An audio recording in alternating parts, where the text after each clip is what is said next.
It was like love at first sight. And I had never had that with a human being before. And so it deeply impacted me. And I was convinced I could not go home without him. Is your relationship just as strong with your dog now as it was with Brady? And literally, I was seeing his bowl with like a mountain of food. And I was like, Dad, what are you feeding Brady? And he was like, how did you know that? I was actually communicating with animals. And I know that about grief. I know that you have to acknowledge it. I know you have to experience every emotion deeply and that you need to let it come out. What are some key lessons that we can learn from dogs that maybe we don't learn from humans?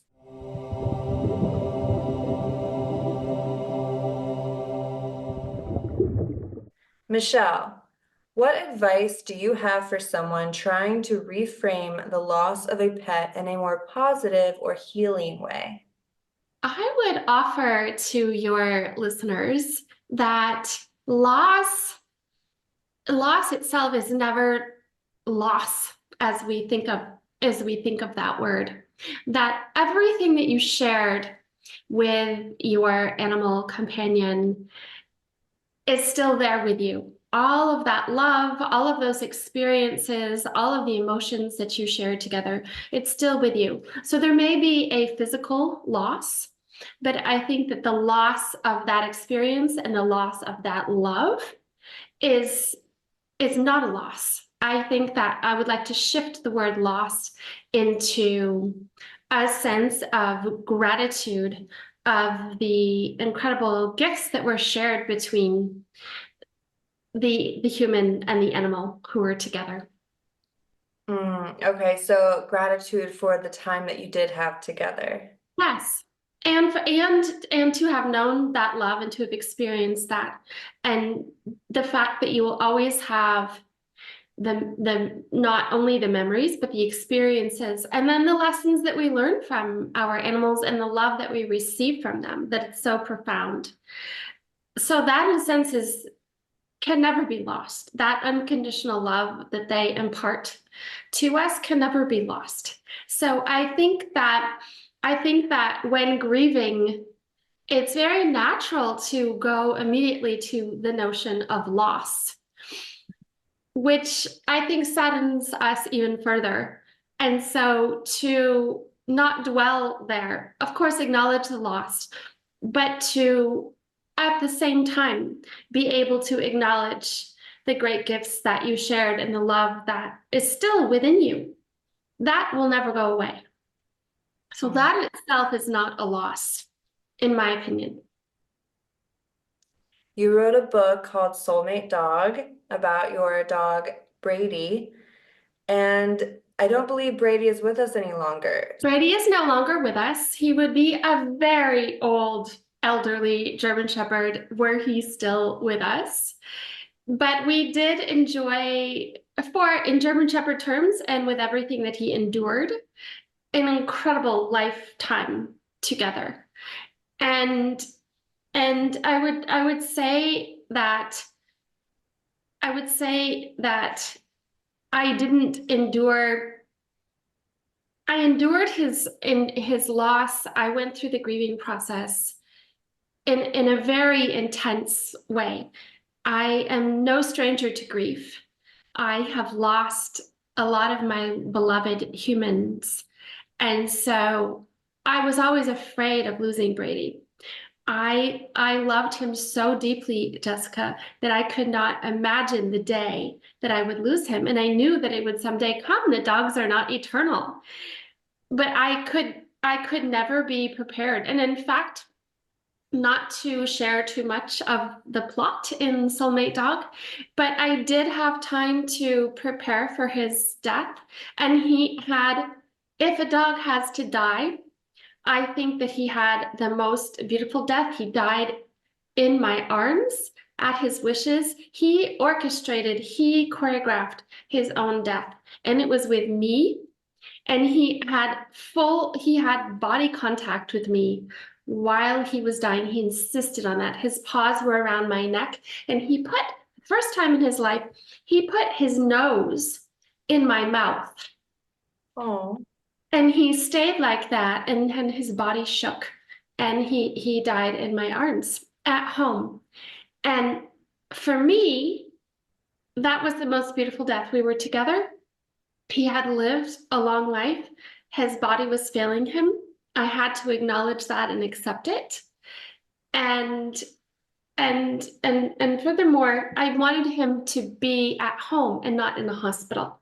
I didn't want him, it was my hope that he wouldn't have to go the route of euthanasia, although so many of our animals do have to go that route. And so I have compassion to all of your listeners who have experienced that with their animal. And I think that too can be a very beautiful way to die, because it can alleviate the pain and the suffering, which of course we want to be able to do. But it was my hope for Brady and for me that it could be natural, and it was. And so I dove into my grief. I'm someone who needs to acknowledge all of my feelings, and otherwise it will fester inside of me. And I know that about grief. I know that you have to acknowledge it. I know you have to experience every emotion deeply, and that you need to let it come out, and you need to do whatever it is that works for you for it to come out. For me, it's usually writing, and it's walking. It's walking it. I walk and I grieve and I cry, and it comes out as I walk. And so it was very spontaneous. I myself had been ill, but I packed a backpack for mountaineering because I'm a lifelong mountaineer. And I took a taxi to the airport, and I disappeared into the Andes Mountains in Patagonia, and I literally hiked through my grief. And I thought about him nonstop. I cried. I brought my journal. I journaled. So and it didn't, of course, didn't end with that trip. Grief doesn't have a timeline, but it was a way for me to really acknowledge the depth of our relationship.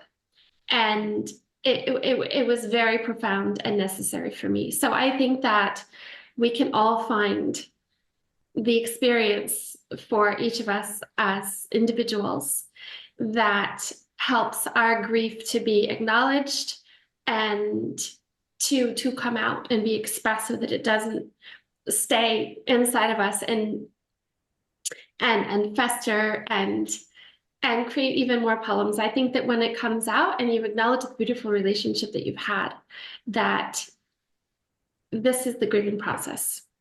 Mm.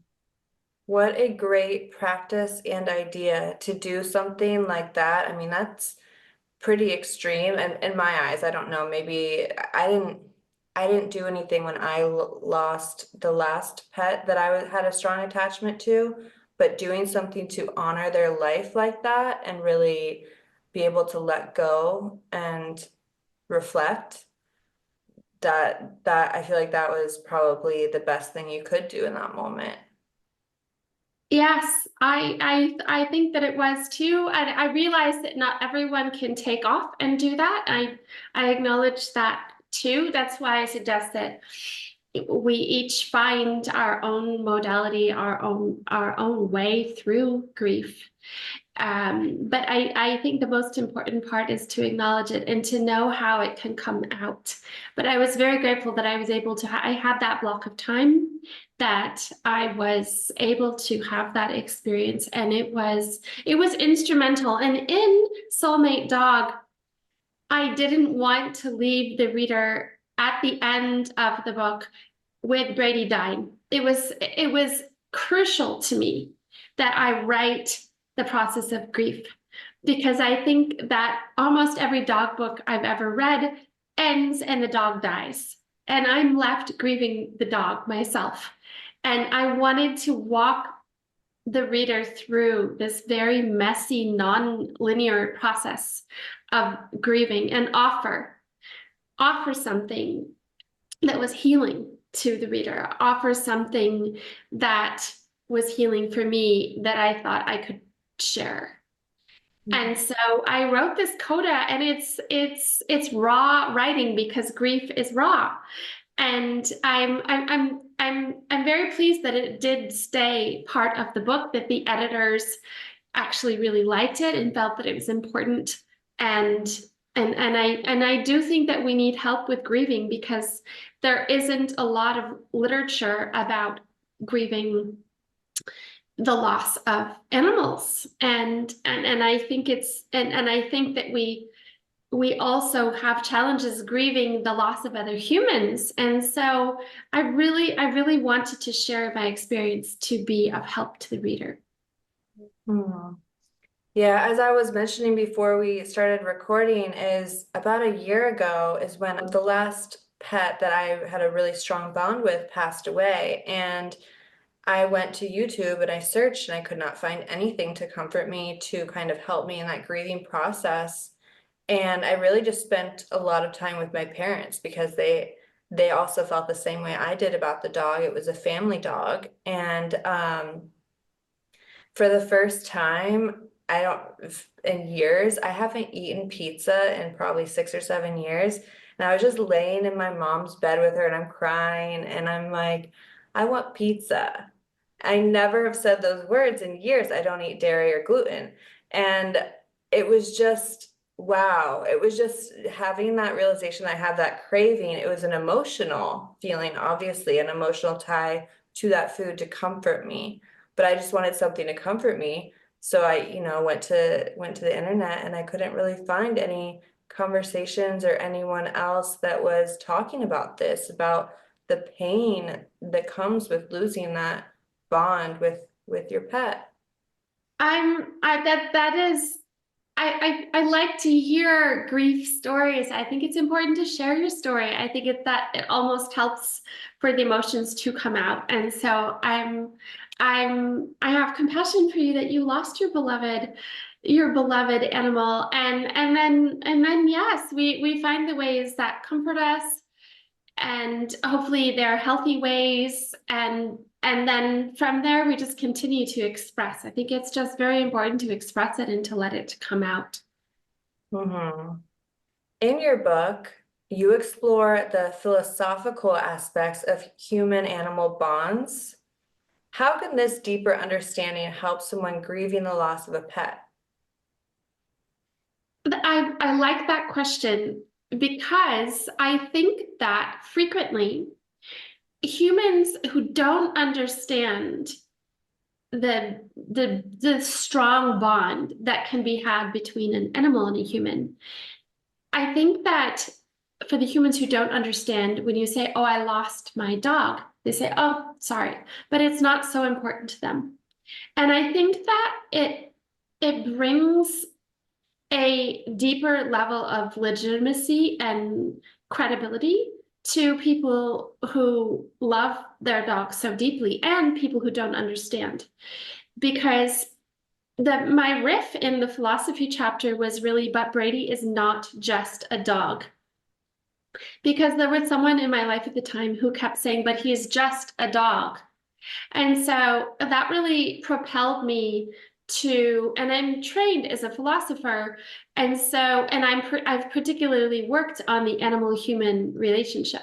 So I felt that given what I learned about Brady in his lifetime and what I learned about the extraordinary capacities of an animal, that I had almost a moral obligation to share my findings in a philosophical way. And so I think that in doing so, I would bring comfort to the reader who loves their dog so much. And I say dog because I'm a dog person, but any animal out there at all, just to feel that, yes, this is legitimate. This is a legitimate bond, and animals are far deeper and more profound than they're thought to be, and certainly philosophically.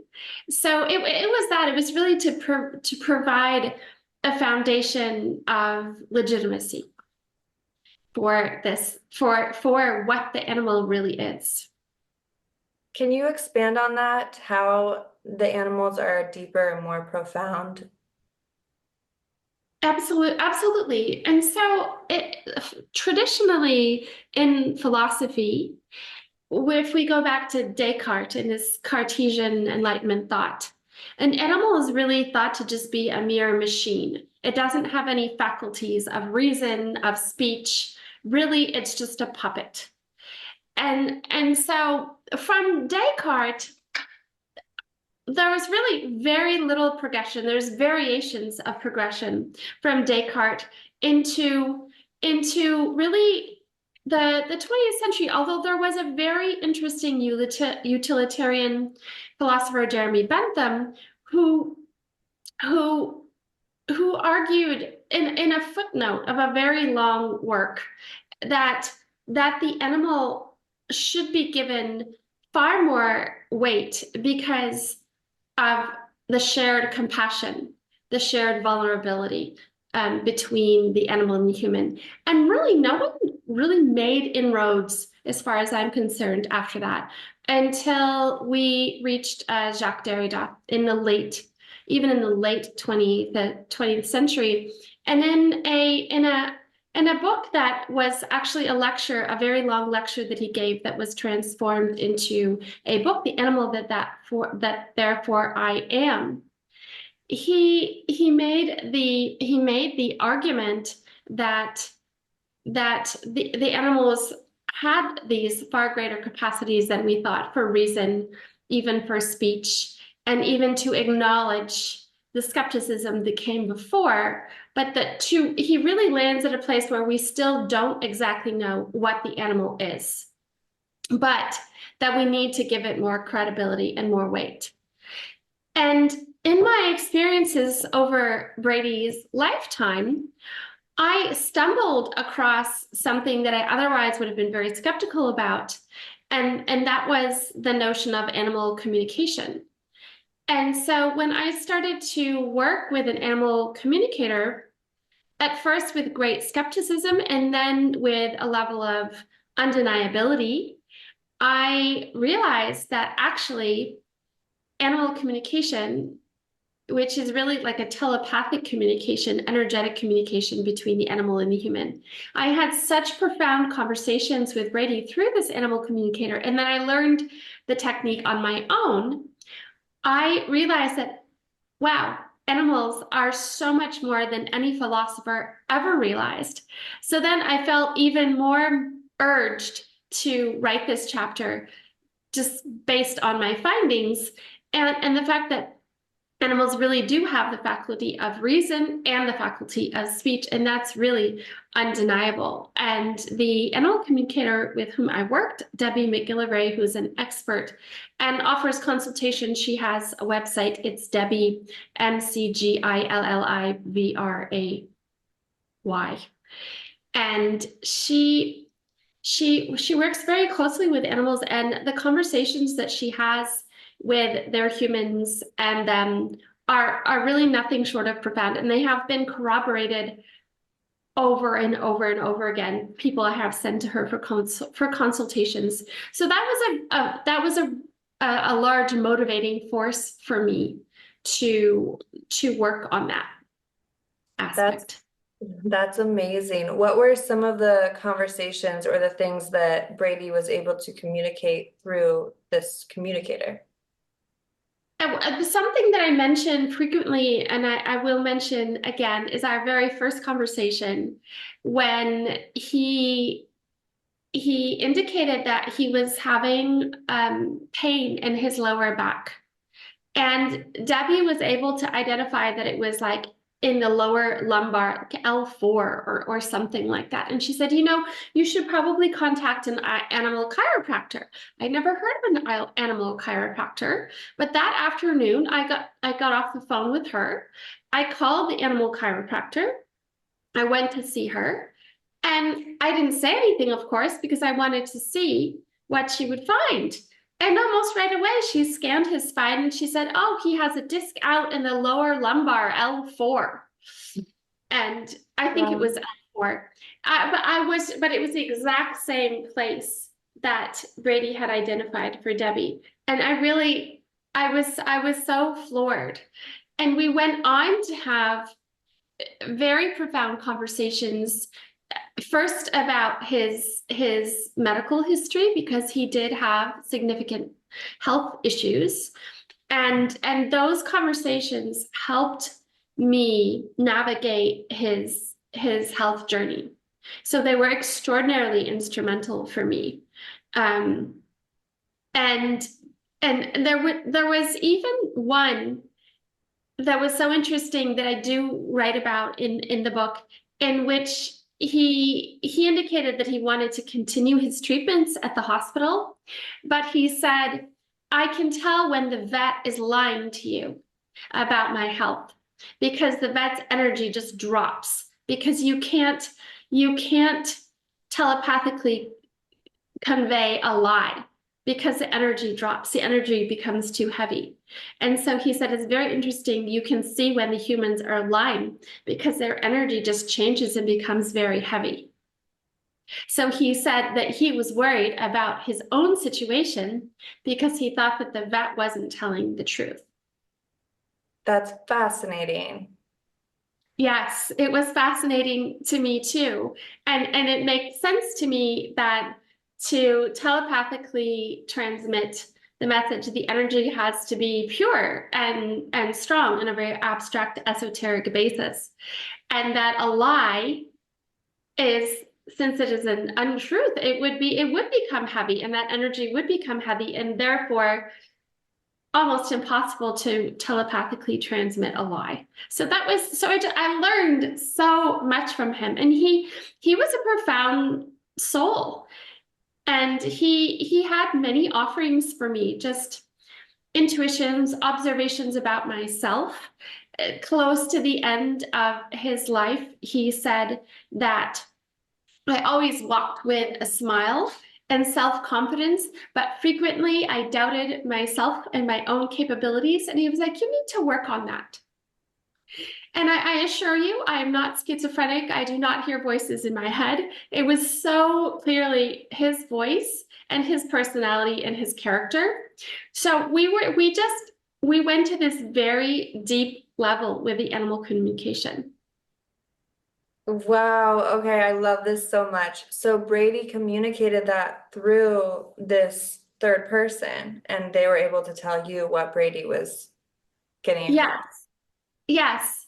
And then I was so fascinated, and I was so eager to, as someone who loves languages, I was so eager to learn what I call the language of dog, that Debbie McGillivray had a home study course on how to learn animal telepathy, because she argues that this is not some great gift that she's been endowed with, that anyone can communicate with animals. And so to that end, I signed up for her home study course. I took her course, I took some of her workshops, and I started to be able to communicate with animals myself.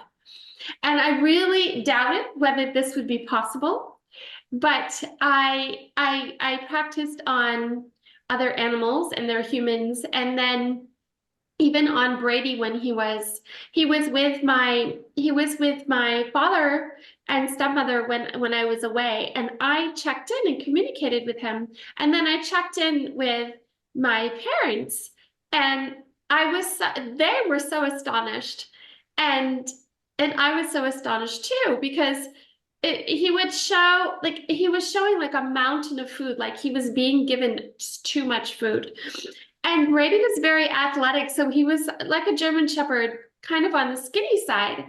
And so my father thought that he was looking too skinny, and so he encouraged his wife to give Brady an extra meal every day. And it was just way too much food for Brady. And literally, I was seeing his bowl with like a mountain of food, and I was like, Dad, what are you feeding Brady? And he was like, how did you know that? So that was just a really interesting moment, because it confirmed for me that I was on the right path, and I actually was communicating with Brady. And so I had instances like that that just confirmed that I was actually communicating with animals. Wow, okay, I do have to say, I've never met a dog who would turn down more food. Well, you didn't meet Brady. He was not food motivated. He sounds like an enlightened being. I think that he was an enlightened being. I have a very wonderful dog now who came to me 4 years after Brady died. And this dog is an observer and a listener. He's not a big talker. So Mm. he's not at all like Brady. If you gave him the opportunity, he would share and share and share. And so it made me realize that like humans, animals are not all the same in the way that they do communicate. I was going to ask you because you did mention you have another dog now, and I wondered, is your relationship just as strong with your dog now as it was with Brady? Yes, I absolutely love my dog, and we're his name is Genji, um, which means shining prince, and he is absolutely wonderful, and we are very close. And I'm tuned into him; he's tuned into me. But in terms of that soulmate dog level that I had with Brady, it was a different relationship, a different dog and a different relationship. And I would say that it is not exactly the same, but it has its own profound depth. Hmm. It's a different love. It's like no two loves are the same. Exactly. No two loves are the same. I like that. But it is a deep love. I feel his unconditional love. I give him mine. And so we do share that, thankfully. I'm very grateful for him. What are some key lessons that we can learn from dogs that maybe we don't learn from humans? I think that unconditional love is the greatest lesson that we can learn from animals because humans are so conditioned by their psychological circumstances in their childhoods, and it can lead to being reserved, being afraid of being vulnerable, being afraid of getting hurt, and then withdrawing love or having an inability to express unconditional love. Whereas I think that animals so freely share their unconditional love, and it is so beautiful that I think that a lot of what I learned about unconditional love, I learned from Brady. And I know that you will have listeners out there who are nodding their heads to that as well. I think that is the greatest lesson that we can learn from animals. I also think that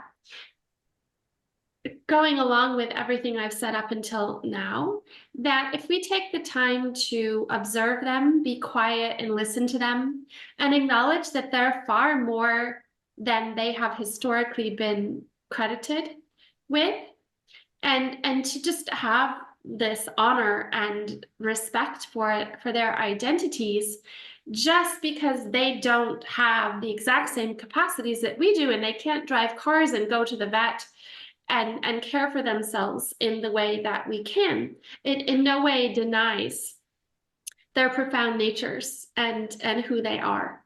So I think to just have a deeper respect for our animal companions is really because they're really worthy. So I think it's necessary. How did you and Brady find each other? We found each other because I had recently defended my doctoral dissertation, and I really wanted to welcome a dog, a German Shepherd, in my life. And I wanted it to be a puppy. I fully support rescue programs to the fullest extent, but I wasn't confident in my ability to know how to train a rescue or even to know how to deal with the psychology of a rescue. Now I think I'm well equipped, but at the time I didn't feel like I was. But that being said, there was a German Shepherd who had been adopted, and then the owner felt that he was too energetic and returned him. And so he was a rescue in that sense. And I went to see him, and my partner at the time said, you don't have to commit to him. You can just take a look and look at a lot of dogs. And I saw him, and I will never forget my eyes connecting with his. And it was like something from another world happened. It was like love at first sight. And I had never had that with a human being before. And so it deeply impacted me. And I was convinced I could not go home without him. And I just scooped him up, his whole 8 pounds, and that was it. We were smitten. Oh, inseparable. Inseparable. I'm really inseparable. I took him everywhere with me. I took him places that you were never allowed to bring a dog, that I would just smuggle him in with me. So, yes. Did you make sure to get the service animal paperwork so you could take him everywhere, or? He actually went through training to become a certain level of service dog, not the highest level, but he was absolutely able to travel with me. Hmm. I have a couple of good friends who take their dogs with them everywhere. So they have an incredible life. They've seen different countries, airplanes. I think that we do the best that we can, but for me, I traveled a lot at the time, and it was really important to me that he was able to come with me. So but I do acknowledge that not everyone can do that, and it is challenging to balance work and travel and business travel and be with your animal, but they just want to be with us, and so whatever we can do to accommodate that is fantastic. Hmm. Well, it's neat that you wrote a book about him because if he was still here, that would be a perfect excuse or justification to be able to bring him with you everywhere as promoting the book. Yes, that is very true. Yes, that would have been fantastic. Um, but is not the case. Have you heard of, I'm just curious your thoughts on this, where the owner looks like the pet or the pet looks like the owner? I have heard about this. Yes. Would you say you and Brady resembled each other at all? Oh, he was too handsome for me. I would love to be able to say that, but he was just too handsome. The one dog that I had that I could actually call fully my own, it was a Chihuahua, a long-haired Chihuahua. He was the runt of the litter, and I had him for 16 years. He lived a pretty long life for a Chihuahua, and I would say we looked alike. Wow. Yeah. And I remember also living in Los Angeles briefly and driving or walking around, you see a lot of people out with their dogs. And I would just notice how similar they looked. And I just didn't know, has that been proven or not? Because I feel like it's real. That would be an excellent question for you to pursue. And I don't have the answer to that personally, but I have seen that. I have heard of that. Although I do think that perhaps on the level of our eyes, I think we both had shining eyes. We had very expressive eyes. I do as well. But no, I would say that he was far more handsome than I am. Is there anything else that you want to share about your book, Soulmate Dog, or anything in general that we haven't covered yet today? I think that you've asked excellent questions, and I think that for me, the takeaway for Soulmate Dog for my reader, what I was really hoping to share was the philosophical relationship between the animal and human that we've covered, that the animal is far deeper than we've given it credit for historically. that the notion of animal communication and the practice of it can bring us so much closer to our animals and even help them in medical situations, and also to confront the very painful grieving process. The last point that's important to me in the book that we haven't covered is Brady's medical journey, because he did become very ill midway through his life, 2/3 of the way through his life, rather. And and part of my driving force for writing the book was that veterinarians said to me after his recovery, Michelle, you really have to write a book about Brady, because a lot of veterinarians will tell you, put the dog down in that circumstance.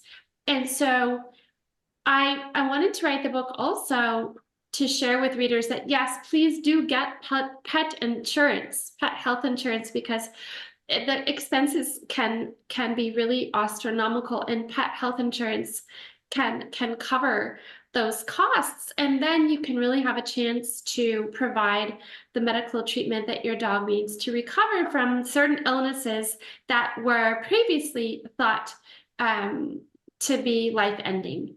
So that was just a last point that was important to me when I was writing the book.